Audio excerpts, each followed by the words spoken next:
Hello, Old Outdoor Broad here, and this is going to be the final episode on Tech Trek. And I'm just going to wrap up some loose ends. And what that means is there are several apps, lesser apps, for lack of a better term, that some of them I don't use hardly at all. They look like a good idea, and then I really didn't use them. And some of them I actually do use a little bit. And then a couple of them are common, meaning I'm thinking they're apps most of you probably already use day to day almost. So, no reason really to go into any detail about that. And then in the end, I'm going to point you towards some resources for tech. The reason I wanted to do this little series is because I know when you get older, tech can be intimidating. And you may or may not have used a fair amount of tech in your job. You may like it, you may not. So I just wanted to try and take some of the intimidation factor out of it and show how it can actually be used, especially apps that can be used together to really enhance your outdoor experience. So with that, let me share my phone and we'll go over the lesser apps, if you will. Well, all right. So here we are looking at my phone screen. And, I have to kind of laugh at myself. I think I used the term lesser apps. I'm sure I should have said complementary apps and fun apps. So let's take a look. I'm just going to scroll down and we'll take a look at these. The first one that comes up is Calendar. This is Google Calendar. It's the Google product. And as you can see, I got stuff out there. And what I do is I put everything on my calendar the moment it happens. I mean, appointments, trips, whatever it is, it all goes on the minute that it's happening. Why do I do that? Because I'm old, I'm going to forget stuff.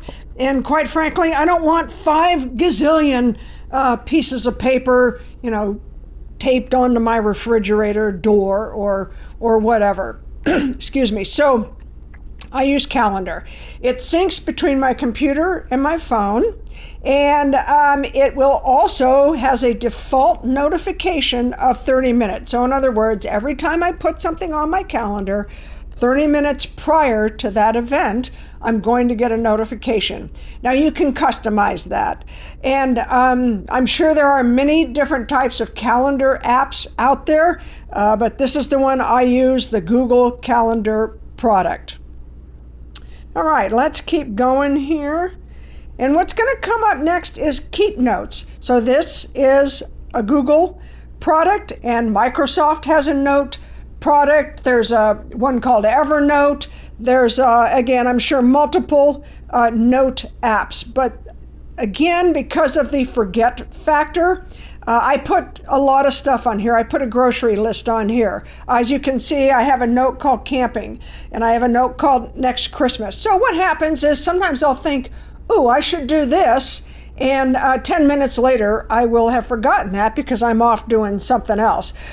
So when I'm camping, when I'm on a trip and I'm in a field, I might be in a field, but when I'm in the field on a trip, let's just say I notice that this is going to be the last trip for propane and I'm going to need to get more propane before the next trip. I'm going to put that in here right when I think about it, because you know what? If I don't, I'll forget about it until the next trip.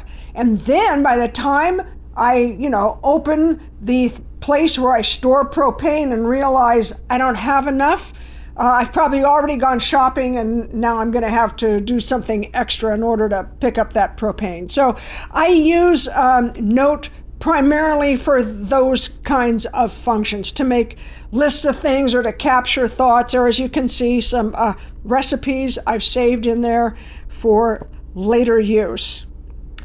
Right next to that is Google Lens. So Google Lens is an identification app. So there you're kind of looking at a corner of my living room. And all you need to do with this is open it like I just did. tap the magnifying glass icon in the bottom center, and it's going to focus in on what you've captured between those curvy white lines, and it's going to tell you what it is. I use this predominantly for plants. So I may see a plant, a cool plant, when I'm out hiking or something, and I will use lens to identify it. Could use it with animals, of course, but typically most animals, number one, I'm familiar with most that I see, and number two, they're very fast, and it can be hard to capture them.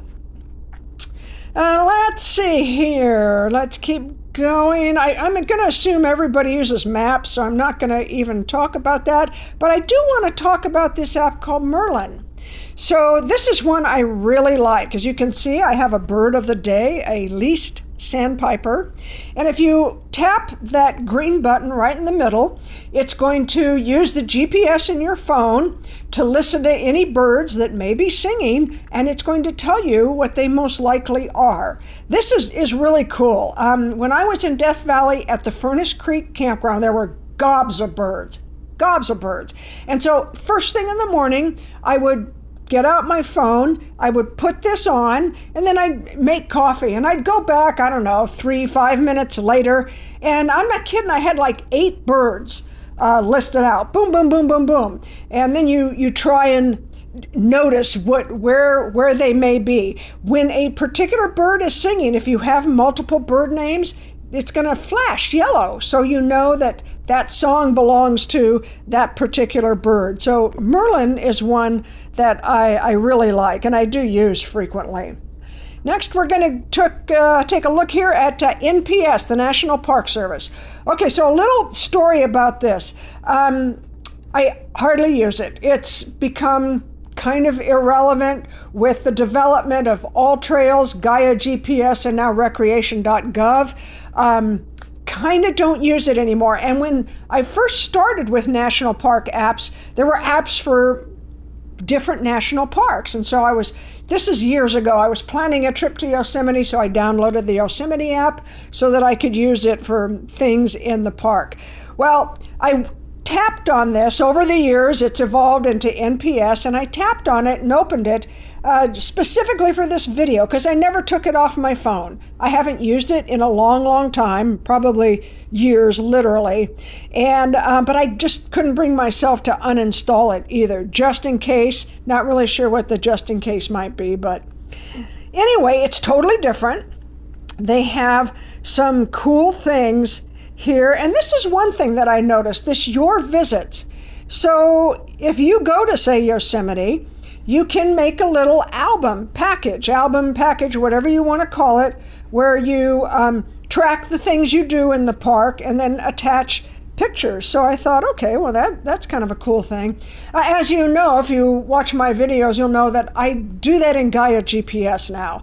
I can build these little packages in Gaia, and that's what I do. So again, it's kind of, this app has kind of gone on the back burner because other apps that I use more kind of do a similar thing.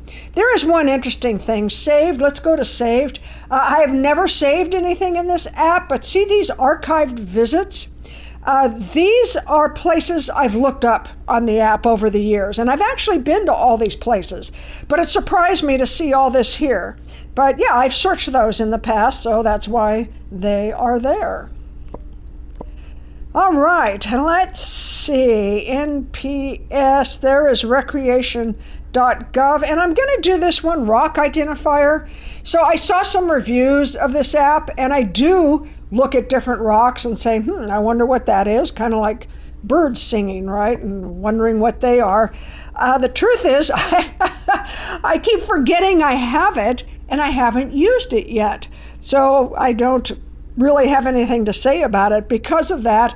I haven't uninstalled it yet because I'm hoping next time I see an interesting rock, I will remember, I have that app that'll tell me what this is, and I will use it to check that out. All right, and sort of last, but not quite on the hit parade, is the dirt. So I've known about the dirt for a while, but I haven't really felt a need for it. Primarily because of my use of recreation.gov since I have retired.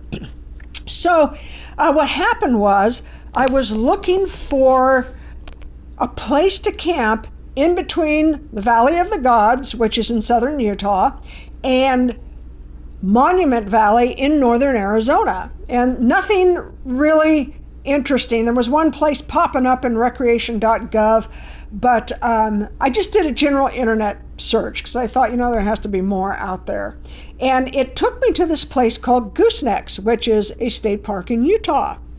And when I started clicking and clicked on a review so I could look at pictures and see what people had to say about it, I noticed that the reviews were originating in the dirt. So these were the dirt app users posting these things. So I thought, maybe it's time to revisit the dirt, and maybe there's a role for it. Maybe it fits in. Now that I'm retired and I'm doing so much more of this, it might make sense to start using something other than recreation.gov. Because remember, recreation.gov just shows federal. It's all about federal. It doesn't give you state parks or any of that kind of stuff. So that's it. That's the quick run through my complementary / fun apps that I typically use.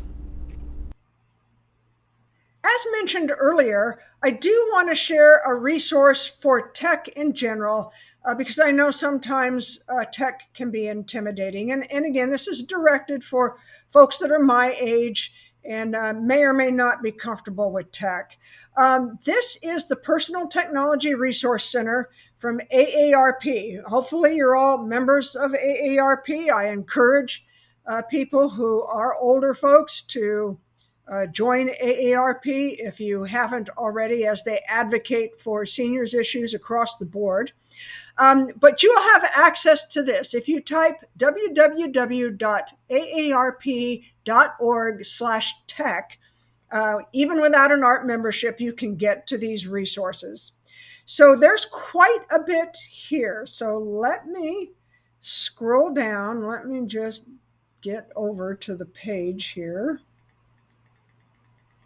And you can see what's available to you. All things tech, switching email accounts, there's tons of stuff. Should you use a digital vault? How to set up your Social Security, digitize photos, essential tech for disasters, on and on and on. Tech packages, all kinds of stuff. What's in your smartphone, free online classes, help with social media. I'm not going to go into this into any depth. I know I've looked at a couple of these. The point is that you know that there are resources available, and these pieces of information put together in a way that considers older people and how they might use tech, and of course comprehend and understand. So just wanted everybody out there to know that this was available. Well, all right, that is it for today, and that is it for the Tech Trek. As always, and as I mentioned, I think earlier, if I learn something new about an app or I stumble onto an app that looks like it's really, really useful, I will certainly share that information. In the meantime, I'm going to be in Kings Canyon, Sequoia National Parks next week, and I do have a video planned, so be sure and tune in for that. I'm sure you'll find it riveting. And of course, who knows? Who knows what may happen and what may be worthy of sharing. So with that, thank you so much for watching. And as always, I will be seeing you in the old outdoors. Thanks again.